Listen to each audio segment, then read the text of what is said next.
involving flies and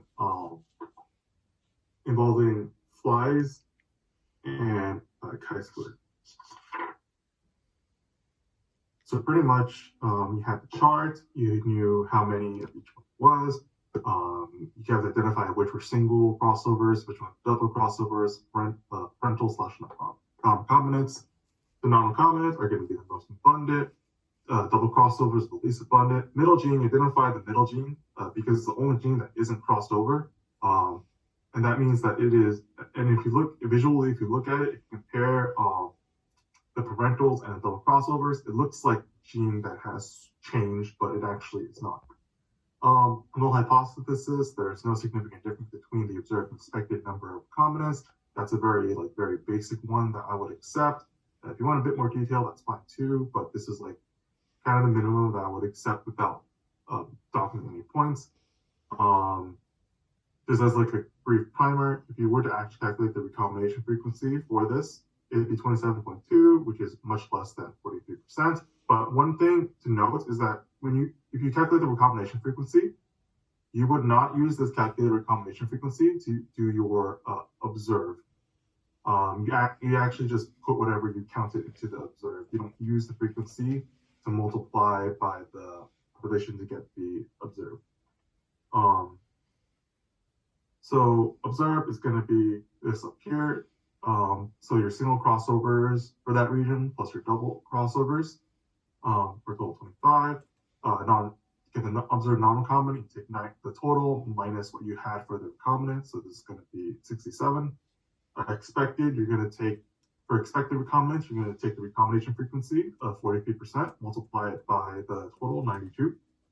And that's going to give you 39.56. For the expected non-recombinants, it's going to be kind of the same thing. You take 92, subtract what you got for the recombinants, and that'll be your answer. Then you'll do your observed minus expected squared over expected to get 5.6 and 4.04. You'll get chi-squared of 9.40.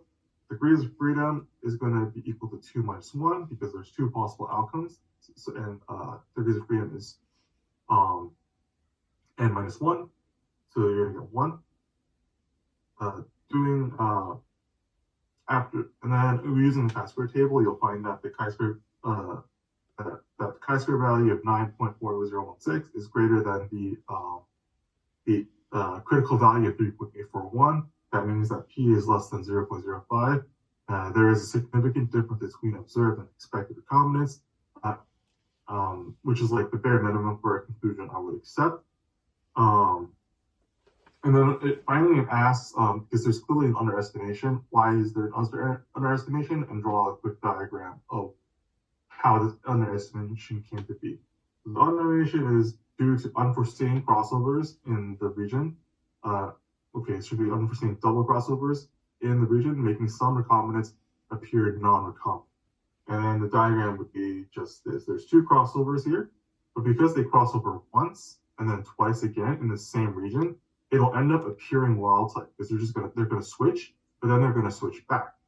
And for the classes that there's gonna be more or less of because of this, you're gonna end up seeing more non-recombinants than you should. That means you're gonna be seeing less recombinants than you should, because these recombinants are appearing as non-recombinants.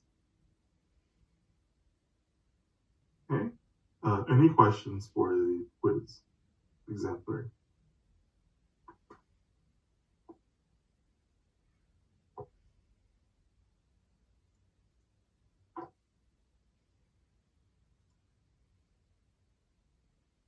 Okay, we'll move on to the review. The first things first for the review.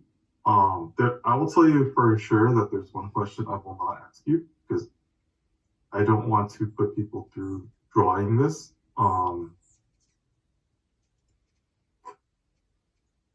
me see where it is.